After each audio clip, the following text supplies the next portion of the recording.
नमस्कार, आप देख रहे हैं अनादि टीवी। मैं हूं आपके साथ सानी सहारने। आइए बुलेटिन की शुरुआत करेंगे लखनऊ की बड़ी खबर के साथ। आपको बता दें, यूपी के 3 जिलों में उपचुनाव है और उपचुनाव के लिए मतदान आज। मैनपुरी लोकसभा का हो रहा है उपचुनाव। आपको बता दें, खतौली और रामपुर विधानसभा में भी उपचुनाव है।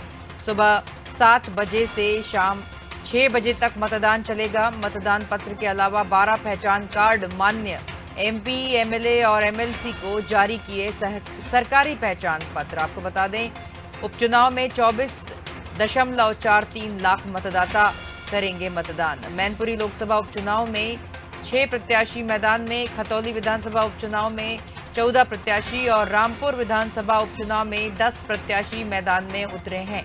मतदान स्थलों पर वेबकास्टिंग की व्यवस्था की गई है। स्ट्रांग रूम की सुरक्षा करेगा केंद्रीय सशस्त्र पुलिस बल।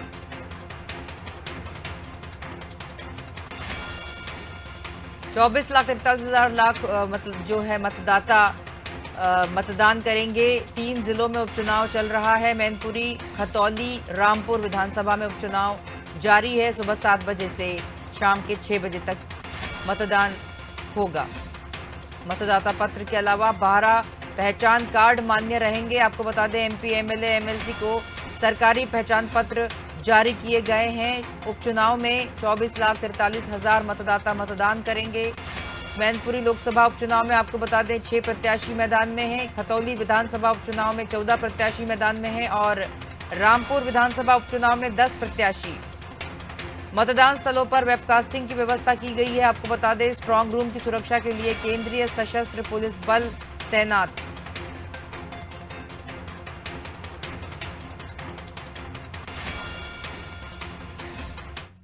बात करेंगे प्रेम शंकर पाल से। जी प्रेम शंकर, जिस तरह से 3 सीटों पर 3 जिलों में जो है उपचुनाव है और किस तरह का माहौल है वहां पर, आज चुनाव का माहौल है, खासकर अगर बात करें मैनपुरी, खतौली और रामपुर की तो।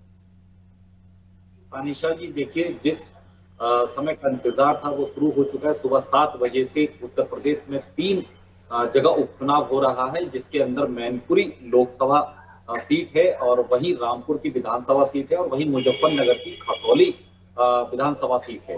वहाँ तीनों जगह सुबह 7 बजे से मतदान शुरू हो चुका है। जिस प्रकार से तस्वीरों में साफ देखा जा सकता है कि सुबह ही सुबह सभी लोग निकलकर अपना वोट दे रहे हैं, अपने प्रत्याशी को वो वोट दे रहे हैं। और वहीं सुरक्षा बल की अगर बात की जाए तो सुरक्षा पूरी तरह चाक चौबंद है, पूरी तरह मुस्तैद है, किसी तरह की कोई गड़बड़ी ना हो इसके लिए पूरी व्यवस्था की गई है। क्योंकि मैनपुरी जो लोकसभा सीट है वहां मुलायम सिंह यादव के देहांत के बाद वो सीट खाली हुई है और वहीं जो समाजवादी पार्टी यानी कि अखिलेश यादव की पत्नी डिंपल यादव हैं वो मैदान में हैं और वहीं बीजेपी के जो प्रत्याशी हैं वो रघुराज साक्य वो मैदान में हैं। और इस मैनपुरी लोकसभा सीट पर अगर वोटों की बात की जाए तो वहां लगभग 17.5 लाख वोट हैं जो अपने आज मताधिकार का प्रयोग कर रहे हैं। वहीं रामपुर की बात की जाए तो रामपुर विधानसभा सीट पर 3.5 लाख के आसपास वोट हैं जहां वो अपने मताधिकार का प्रयोग करेंगे। वहीं अगर खतौली की बात की जाए तो इतने ही वहां भी वोट हैं। फिलहाल शांतिपूर्ण व्यवस्था से मतदान हो रहा है, जो शाम को 6 बजे तक मतदान होगा।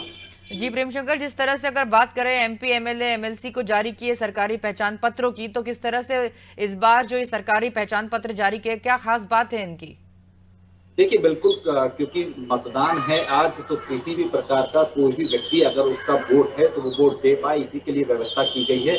12 प्रकार के पहचान पत्र हैं। राज्य सरकार, केंद्र सरकार, साथ साथ जो प्राइवेट लिमिटेड जो कंपनी है उनका फोटो युक्त जो भी पहचान पत्र है उसके आधार पर जो वोटर्स है वो अपने मताधिकार का प्रयोग कर सकता है। इसलिए 12 प्रकार के ये पहचान पत्र की व्यवस्था की गई है। और वहीं अगर देखा जाए तो मैनपुरी लोकसभा जो सीट है वहां पर सपा का गढ़ है और पूरा सपा परिवार पूरा लगा है डिंपल यादव को जिताने के लिए। अगर बात की जाए रामपुर में, तो रामपुर में आसिम रजा जो समाजवादी पार्टी के प्रत्याशी हैं वह मैदान में है और आजम खां की साख उन पर है कि वो अपने प्रत्याशी को जिताना चाहते हैं। और वहीं अगर खतौली की बात की जाए तो खतौली में समाजवादी पार्टी और लोक दल का संयुक्त प्रत्याशी है, लेकिन वह नल यानी कि लोक दल के चुनाव चिन्ह पर वोट लड़ रहा है। और क्योंकि जो खतौली जो सीट है वह बीजेपी के जो विधायक थे राजकुमार जी, उनकी उनको 2 साल की सजा हुई, इसलिए उनकी पत्नी राजकुमार सैनी मैदान में है, बीजेपी के प्रत्याशी। कहीं न कहीं अगर देखा जाए तो मैनपुरी अगर लोकसभा की बात की जाए तो 6 प्रत्याशी हैं, वहीं अगर खतौली में देखा जाए तो जी 10-14 प्रेमशंकर, रामपुर में प्रेमशंकर आपसे ये भी पूछना चाहेंगे कि जो मतदान स्थलों पर वेबकास्टिंग की जो व्यवस्था की गई है और खासकर अगर स्ट्रांग रूम की बात करें तो स्ट्रांग रूम के बाहर सशस्त्र केंद्रीय सशस्त्र पुलिस बल भी लगा के रखा हुआ है और आपने जो बताया 12 पहचान कार्ड, तो कौन कौन से ऐसे हैं 12 पहचान कार्ड के कुछ नाम अगर हम जानना चाहें तो? जी बिल्कुल, देखिए जिस प्रकार से कि अगर पहचान पत्र की बात की जाए, जैसे कि मैंने पहले भी बताया कि एक आधार कार्ड है, बैंक की पासबुक है, पोस्ट ऑफिस की पासबुक है, लेकिन सबसे बड़ी बात है कि वो फोटो युक्त पहचान पत्र होना चाहिए। जो 12 प्रकार के पहचान पत्र है उनके आधार पर ही कोई भी वोटर अपने मताधिकार का प्रयोग कर सकता है। अगर सुरक्षा व्यवस्था की बात की जाए तो सुरक्षा व्यवस्था काफी मुस्तैद है और स्ट्रांग रूम की व्यवस्था काफी ठीक है। लेकिन क्योंकि देखा कि कल जिस प्रकार से समाजवादी पार्टी लगातार चुनाव आयोग से अपनी शिकायत कर रही थी और वो लगातार वहां लखनऊ में भी और रामपुर में भी देखा गया कि समाजवादी पार्टी वो लगातार शिकायत कर रही है।